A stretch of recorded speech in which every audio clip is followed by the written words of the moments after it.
김현승 시인의 아버지의 마음이라고 하는 시가 있습니다.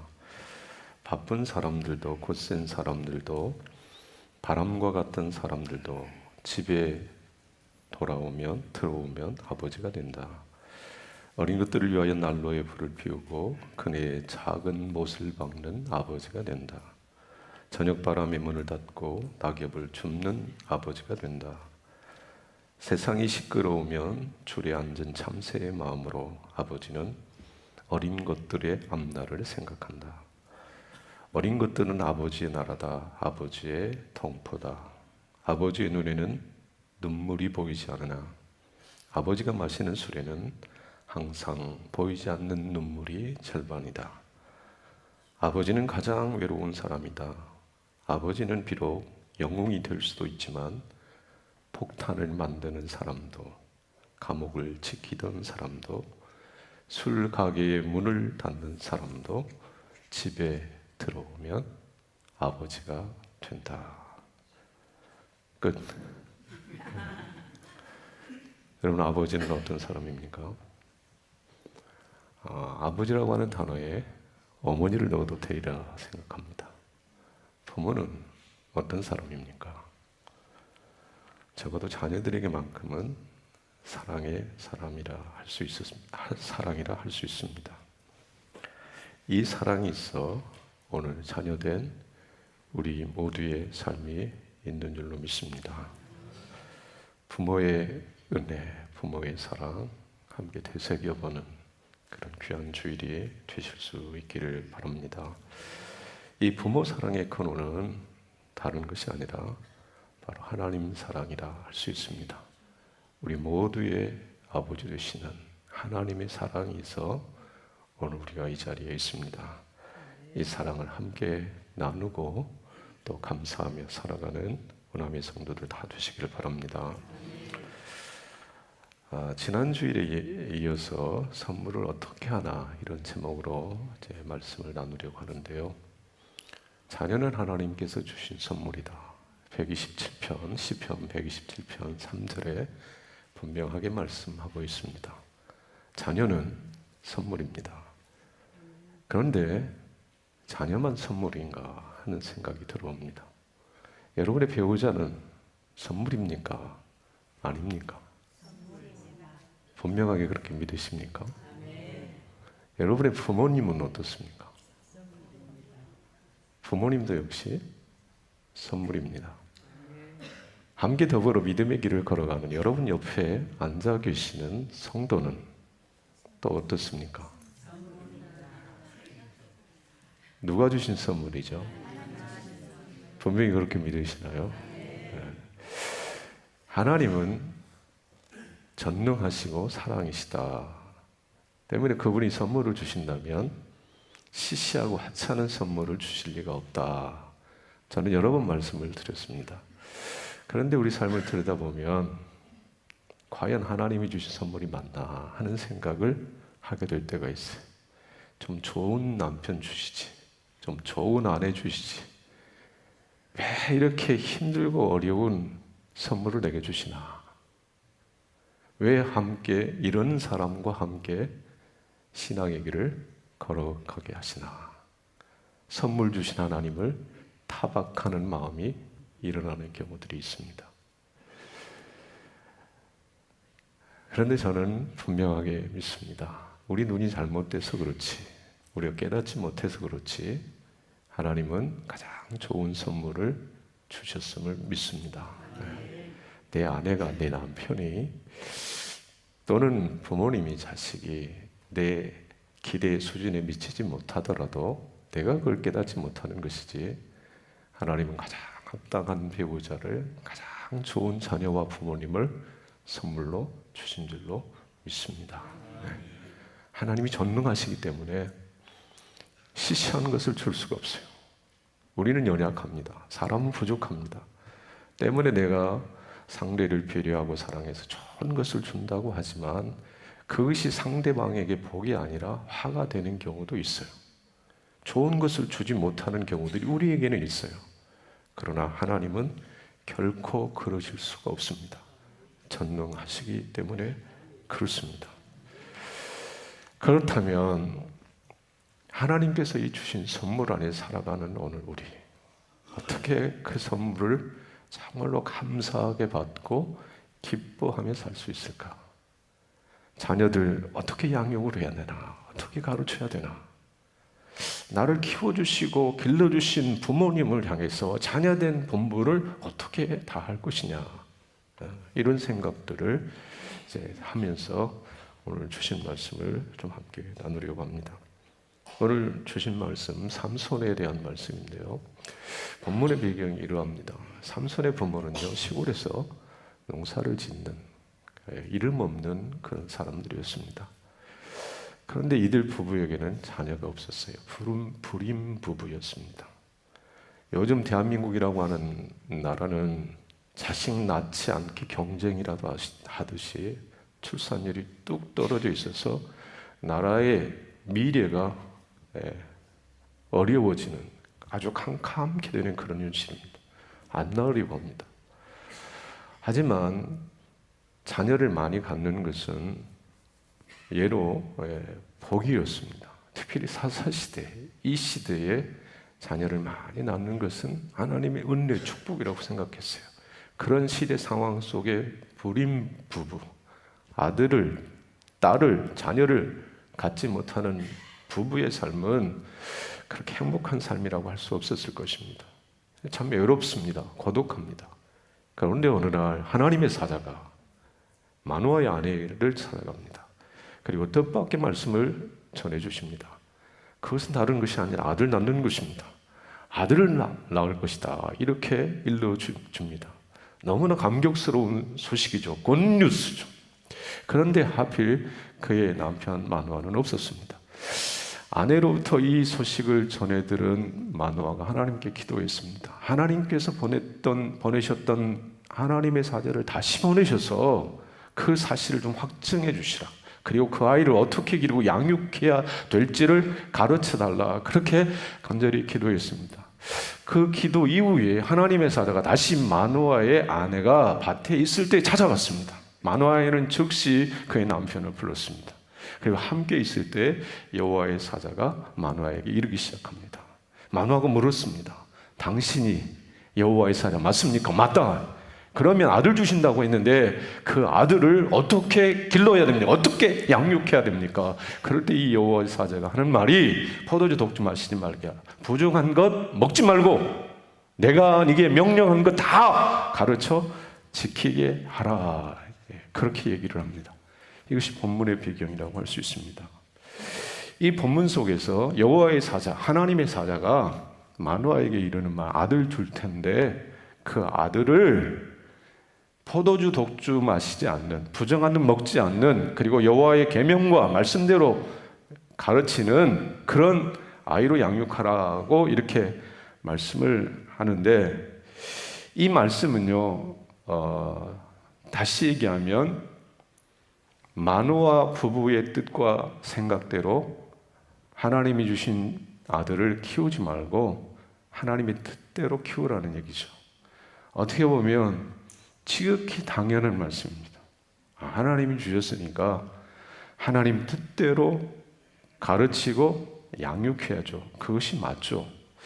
그런데 또 한편 생각해 보면 아이를 낳지 못하다가 이제 뜻밖의 아들을 선물로 받게 됐어요. 아들을 이제 키우게 됐어요. 그럴 때 부모의 마음속에 들어오는 어떤 생각, 기대. 이제 내가 아들을 낳는데 그 아이를 어떻게 키워갈까? 어떻게 양육할까? 나름의 비전과 기대를 가지게 되더라는 거죠. 젊은 부부가 결혼을 했어요. 그리고 이제 자녀 출산 계획 이런 것들을 하게 되겠죠. 그럴 때 그 부부의 마음속에 일어나는 생각, 이제 하나님께서 주신 이 아이를 어떻게 양육할까, 어떻게 가르칠까, 학원은 어디를 보내고, 그리고 이 아이의 미래를 위해서 우리는 어떠한 일을 해야 되고, 이런 생각, 이런 계획을 가질 수 있는 거 아니겠어요? 그런데 오늘 하나님께서는 마누아 부부에게 그렇게 하라는 얘기가 아니에요. 네 생각, 너희 부부의 마음 계획대로 비전대로 이 아이를 가르치지 말고 내가 네게 명령하는 대로 가르치라. 이 말의 뜻은 즉슨 내 뜻대로 내가 가르치겠다. 그런 얘기들하는 거죠. 하나님께서 마누아의 부부, 아이 낳지 못해 고민하며 근심하며 살아가는 이 부부에게 자녀를 주셨다면 이제 온전히 그들에게 맡겨서 그들로 하여금 하나님 맡기신 아들을 양육하고 가르치게 함이 어찌 보면 지극히 마땅하고 당연한 일인 것 같은데 하나님은 그렇게 하지 말라고 하셨어요. 그렇게 하시는 이유가 뭐냐? 그것을 한마디로 말씀을 드리면 마누아 부부가 양육하는 것이 더 하나님께서 주신 아이를 아름답게 지혜롭게 양육을 하겠습니까? 아니면 하나님께서 직접 가르치시고 양육하는 것이 훨씬 더 이 아이를 바르게 지혜롭게 양육하는 길이겠습니까? 물어보나 마나. 하나님께서 이 아이를 직접 가르치시고 양육하는 것이 가장 아이에게 좋은 교육의 방법이 될 것입니다. 마누아 부부요, 꼭 시골 사람이라고 그러는 건 아니지만 시골 농부입니다. 이름 없는 사람들입니다. 하나님의 계명과 말씀에 대해서 잘 모르는 사람들입니다. 그러니 이들에게만 맡겨두고 이들로 하여금 이 아이를 양육하라고 맡겨버린다면 어쩌면 그 아이는 하나님의 뜻대로 양육받고 성장하기가 어려울 수 있다는 뜻입니다. 지금 하나님께서 마누아 부부에게 아들을 주시겠다고 하시는 것은 아들만 주시겠다는 것이 아니죠. 아들을 통해서 하나님의 거룩한 구원의 역사를 펼쳐 가시겠다는 뜻이죠. 그러니 하나님의 뜻, 하나님의 거룩한 구원의 역사를 펼쳐가기 위해서는 하나님의 사람으로 하나님의 사람답게 가르침을 받고 양육을 받아야 되는데 마누아 부부의 힘으로는 안 된다는 거죠. 그래서 하나님께서 직접 가르치시겠다는 뜻입니다. 그래서 결국은 하나님께서 마누아 부부, 불임 부부에게 아들을 주시고 그 아들을 하나님이 직접 나시인으로 그리고 하나님의 말씀과 계명으로 가르칠 때 삼손이라고 하는 사사가 태어나는 거죠. 삼손, 우리의 생각에 힘만 좋고 지혜도 없는 미련한 사람, 여자만 밝히는 그런 사람인 것처럼 인식되어 있지만 결코 그렇지 않습니다. 인간적인 허물과 약점도 있습니다. 그러나 그는 하나님의 사사로 부름을 받고 그의 민족 이스라엘을 블레셋의 손에서 건진 위대한 사사의 사명을 잘 감당한 사사였다라는 사실입니다. 이 사건, 이 삼손의 그 출생의 이야기가 성경에 이렇게 장황하게 기록된 이유가 여러분 뭐라고 생각하세요? 하나님은 불임 부부를 찾아가시고 아들을 주시고 그 아들을 민족을 구원하는 사사 되게 하시고 그 거룩한 역사를 이루셨어요. 이 이야기가 성경에 기록된 이유, 시골 불임 부부에게 나타나 출생케 하시고 그 아들을 통해서 구원의 역사를 펼쳐가신 이 사건이 성경에 기록된 이유. 여러분, 이 사건 삼손의 태어남과 양육의 과정을 이렇게 들여다보면서 생각해보면 오버랩되는 사건이 있어요. 이거 어디서 많이 본 사건 아닌가 하는 생각이 들어와요. 어떤 사건인 거 아니? 여러분, 예수님이 태어나시는 그 과정을 한번 생각해 보세요. 하나님의 천사 가브리엘이 누구를 찾아갔죠? 시골 처녀 마리아를 찾아갔어요. 정혼하지 않았어요. 이제 정혼했어요. 결혼 전이에요. 근데 하나님의 사자 가브리엘이 찾아갑니다. 그리고 아들을 낳을 것이다. 그렇게 일러줬습니다. 그리고 결혼하기 전에 마리아가 잉태하게 됐습니다. 그럴 때 그의 남편 요셉이 사실을 알게 됐어요. 분명히 결혼하지 않았어요. 그런데 그의 아내 될 여인 마리아가 잉태하게 됐습니다. 그럴 때 남편 요셉, 그는 아내 마리아 데려오는 걸 무서워했다 그랬습니다. 끊어버리려고 했어요. 그 손에서 정리하려고 했어요. 그럴 때 하나님의 사자가 다시 요셉을 찾아갑니다. 그리고 일렀던 말, 내 아내 마리아 데려오기를 무서워하지 말라. 네 아내에게 잉태된 것은 성령으로 된 것이다. 아들을 낳을 것이니 이름을 예수라라. 이는 그 자기 백성을 저희 죄에서 구원할 자이심이라 하더라. 그러니까 오늘 이 삼손의 출생의 사건은 이 땅에 오시를 구원자이신 예수 그리스도의 사건을 그렇게 예표하고 있더라는 것입니다. 이 땅에 오신 성자 예수 그리스도, 마리아의 태를 빌어서 이 땅에 오셨죠. 가난한 시골 사람, 목수의 아들, 누구도 주목하지 않는 문명의 사람들, 그들의 가정을 통해 이 땅에 메시아가, 구원자가, 죄로부터 수많은 인류를 구원할 그리스도가 오셨다라고 하는 사실입니다. 그런데 그 그리스도는, 그 메시아는, 예수 그리스도는 마리아와 요셉의 양육과 가르침을 받은 것이 아니라 성령의 인도함을 받으셨다라는 사실입니다. 성령이 가르치셨고 성령이 양육하셨고 그 결국은 하나님이 예수 그리스도를 양육하셨다라는 것입니다. 여러분, 예수님이 이 땅에 오실 때 성인의 모습으로 오지 않으셨잖아요. 마리아의 태를 빌어 어린 나이의 모습으로 오셨어요.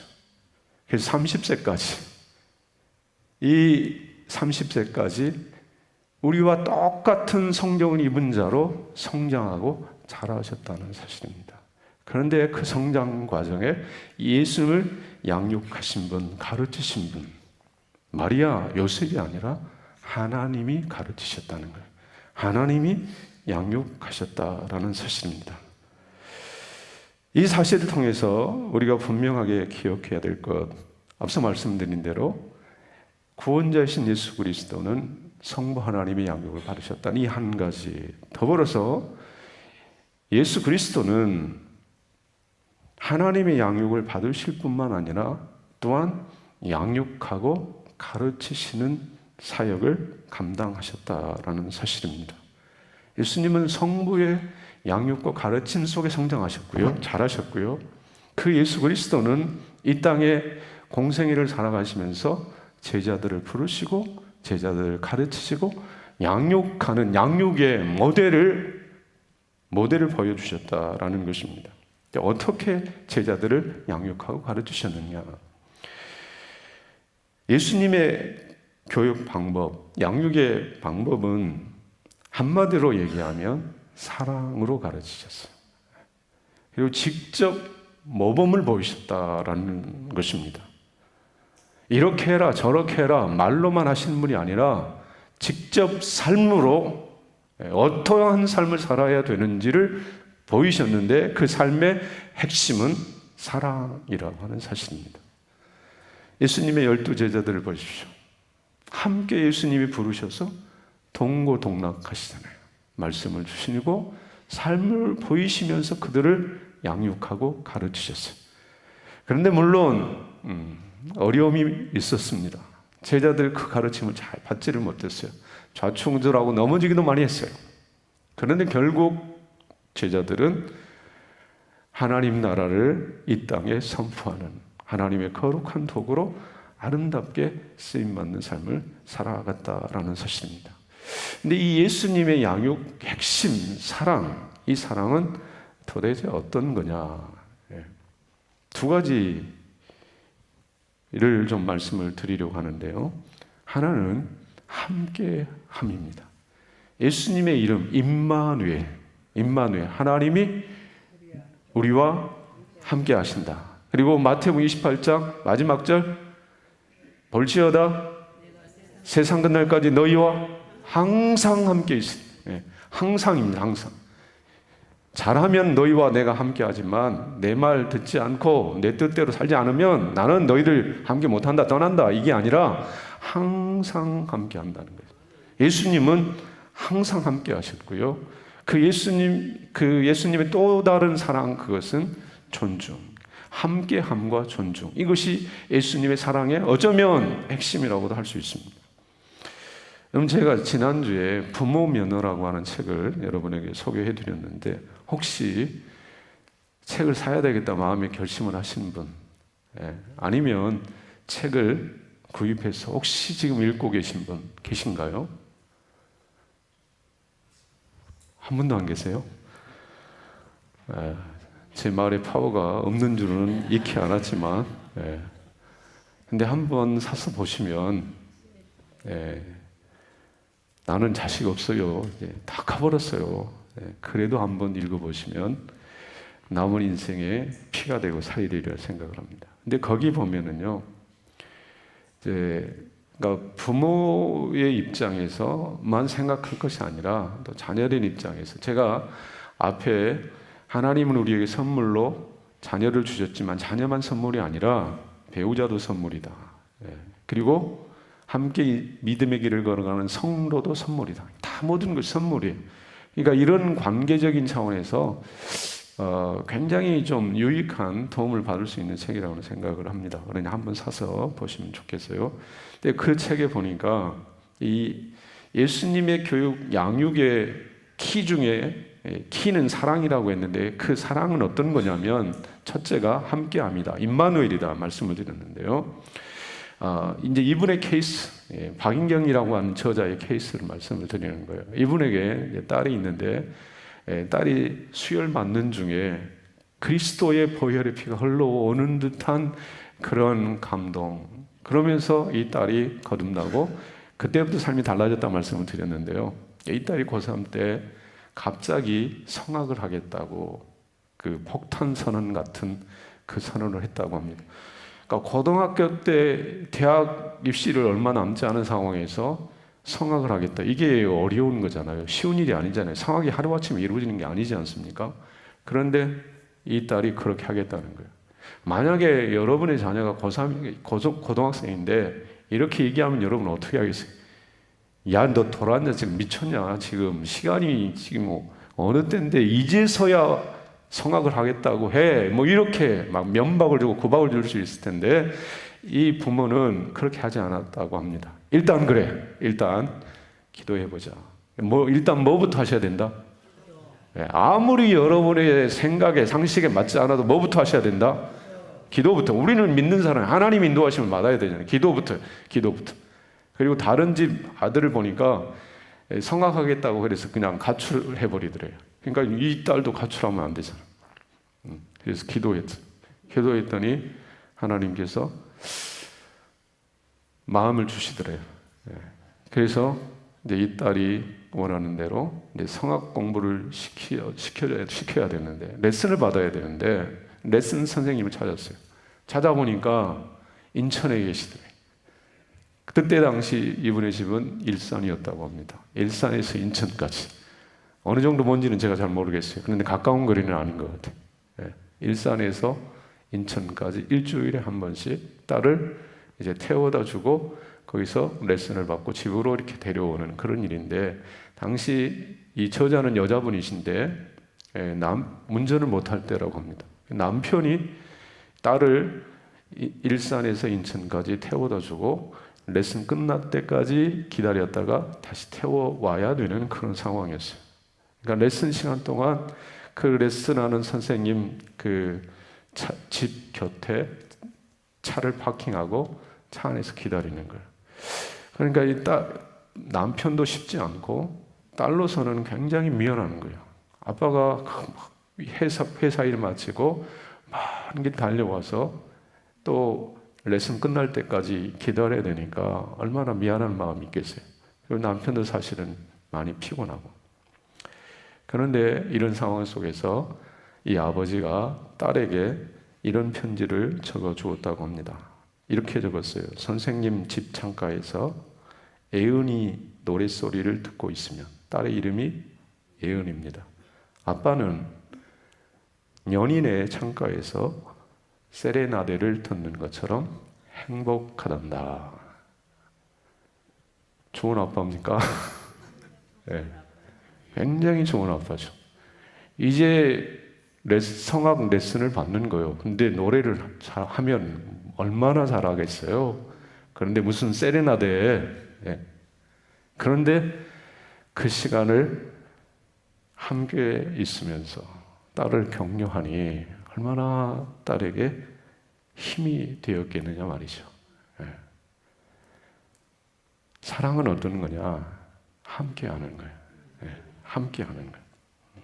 그것이 사랑이에요. 결혼 서약할 때 여러분 이렇게 서약을 하셨어요. 서약 내용 제가 여러분 잊어버리니까 제가 다시 한번 잊어버리지 않고 기억하시고 실천하시라고 읽어드릴게요. 나는 누구누구를 남편으로 아내로 맞이하여 한평생을 길이 사랑하며 귀중히 여기고 도와주고 위로하며 순종하고 고락간에 변치 않고 생전에 일정한 부부의 대의를 따라 아내된 남편된 본분을 다할 것을 하나님과 여러 증인 앞에서 맹세합니다. 고락간에 따라 살아가면 고락간에 이게 뭐라더라. 잘 신랑 신부가 손들고 제가 서약을 여러 번 시켰거든요. 근데 여기 항상 틀려. 고락간에 기쁠 때나 슬플 때나 어느 때나 이제 부부 됐으니까 함께 하겠다는 거죠. 그게 사랑이죠. 근데 잘해줄 때는 여기 있어 괜찮아. 근데 잘못하면 나가. 이거는 사랑이 아니라는 거예요. 근데 자녀들이 정말 부모의 도움과 사랑이 필요할 때 부모가 어디 있어요? 어디? 함께 해주지 못하면서 사랑한다. 그건 사랑이 아니라는 거예요. 사랑은 뭐다? 함께 하는 거다. 임마누엘. 예수님은 늘 언제 어디서나 함께 하시잖아요. 그 사랑을 우리가 아는 자라면 오늘 우리도 자녀들과 함께 해야 되고 배우자와 함께 해야 되고 정말로 부모를 공경하는 자녀라면 어떤 자녀입니까? 돈만 보내면 그게 부모 공경하는 자녀입니까? 아니죠. 아니죠. 부모님과 함께 있어주는 것. 제가 어제 미국에서 오신 목사님을 만났는데요. 미국에서 오래 살았어요. 근데 어머님 연세 92세. 92세. 근데 건강하게 지내셨어요. 근데 미국에 있다 보니까 어머니와 이제 같이 할 수 있는 시간이 그렇게 많지 않은 거죠. 어머니 보러 왔어. 그치, 어머니. 근데 어머니 이제 보고 싶어서 왔는데 마침 또 어머니가 편찮으셨어요. 병원에 입원하셨어요. 그래서 그 병원에 입원하신 어머니 간병하면서 지금 지내시다가 이번 주 돌아가신대요. 그러니까 진정한 사랑은 어떤 거냐? 함께 하는 거다. 함께 하신 여러분 되시길 바랍니다. 주님이 함께 하신 곳에 만분의 1만이라도 우리는 함께 해야 된다. 그리고 두 번째 그게 사랑이 뭐냐면요. 예수님의 사랑은 존중입니다. 존중. 사랑은 무례하게 하는 게 아니에요. 존중하는 거예요. 존중. 존경하는 거예요. 그 부부 면허라고 하는 책에서 소개되는 케이스입니다. 부부 및 관계 치료 분야의 세계적인 권위자 존 카트맨이라고 하는 사람이 있는데요. 이분이 40년 동안 3,000쌍 이상의 부부를 관찰했어요. 40년 동안 3,000쌍 이상 부부를 관찰을 했어요. 그러니까 어느 정도 신빙성 있는 데이터라고 할 수 있겠습니다. 그 부부를 관찰하고 얻은 결론 가운데 하나가 뭐냐면 부부 사이에 처음 3분간의 대화의 상호작용을 보면 96%의 확률로 다툼의 결과를 예측할 수 있다. 그러니까 부부가요, 만나가지고 항상 같이 있는 건 아니잖아요. 직장에 출근하죠. 일 나가죠. 그러다가 다시 만나죠. 그런데 그 만나서 처음 3분간의 어떤 대화를 하느냐가 그 다음 시간을 좌우한다는 거죠. 처음 만났어요. 3분 동안 막 싫은 얘기하면 그 다음 뻔해요. 안 봐도 알아. 안 봐도 미디어예요. 그런데 3분 동안 정말 사랑스러운 얘기를 하면, 좋은 얘기를 하면 그 다음 시간은 어떻게 되겠어요?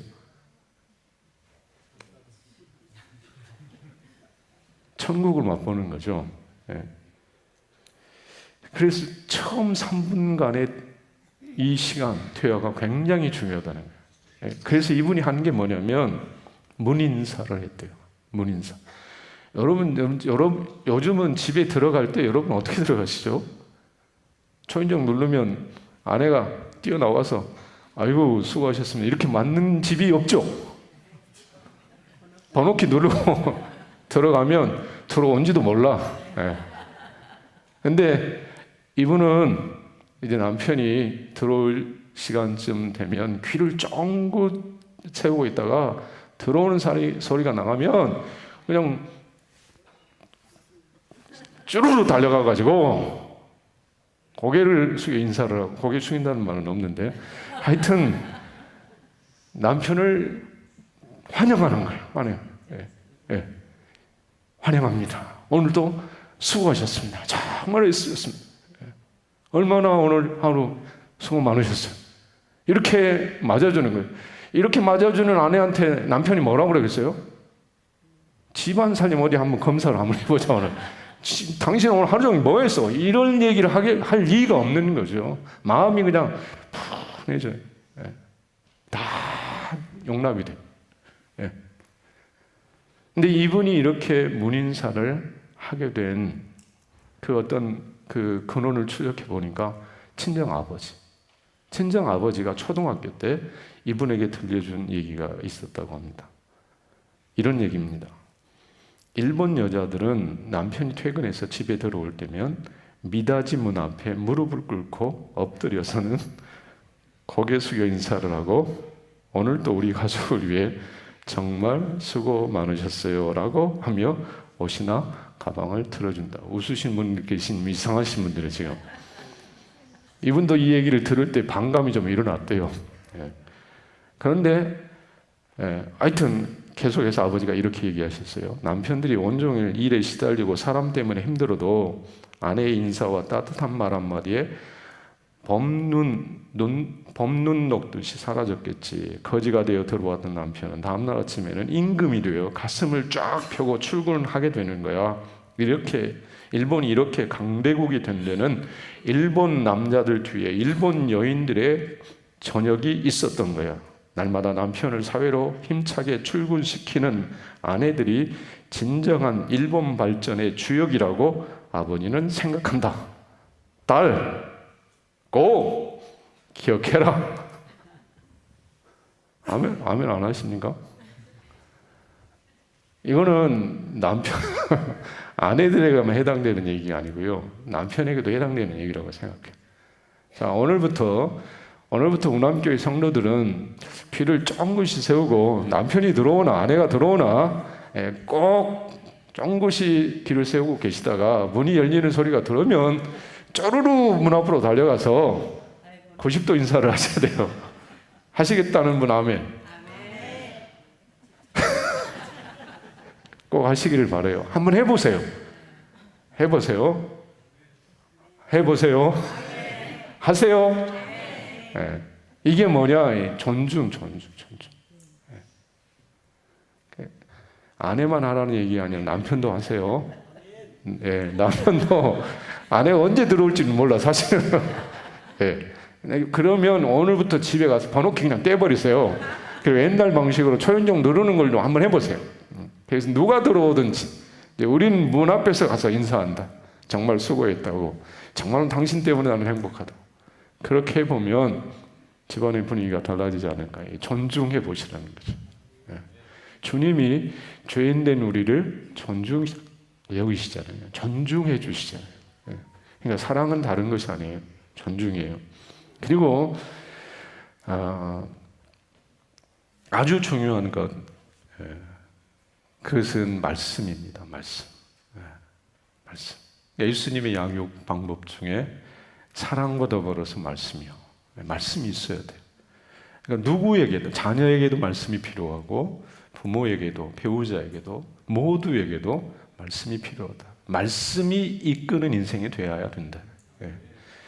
시편 19편 7절부터 10절 말씀 같이 한번 보실래요? 시편 19편 7절부터 10절 말씀. 여호와의 율법은 완전하여 영혼을 소성시키며 여호와의 증거는 확실하여 우둔한 자를 지혜롭게 하며 여호와의 교훈은 정직하여 마음을 기쁘게 하고 여호와의 계명은 순결하여 눈을 밝게 하시도다. 여호와를 경외하는 도는 정결하여 영원까지 이르고 여호와의 법도 진실하여 다 의로우니 금 곧 많은 순금보다 더 사모할 것이며 꿀과 송이꿀보다 더 달도다. 아멘. 말씀이 순결하고 정직하여 마음을 기쁘게 하고 우둔한 자를 지혜롭게 한다. 그러니 말씀을 앞세워야 되는 거죠. 시편 119편 105절 말씀 같이 한번 보겠습니다. 주의 말씀은 내 발의 등이요 내 길의 빛이니이다. 캄캄한 인생의 길을 어떻게 가야 될까요? 불 밝히며 가셔야 되잖아요. 근데 그 불이 뭐냐? 그 빛이 뭐냐? 말씀이에요. 말씀 앞세우고 가면 구렁텅이에 빠지지 않아요. 근데 말씀이 없으면 다 구렁텅이에 빠져요. 유혹에 넘어져요. 그러니까 우리 자녀들을 제대로 양육하는 길, 부모는 우리가 정말로 앞장서서 바른 인생의 길을 지도할 수 있는 길, 말씀이요, 말씀. 그 말씀, 이 손, 읽고 듣고 공부하고 연구하고 묵상하고, 암송하고 묵상하고. 거인님 보낸 편지라고 하는 책이 있어요. 토니 로빈스라고 하는 사람이 쓴 책인데요. 그러니까 자기 개발서, 자기 경영서라고도 할 수 있어요.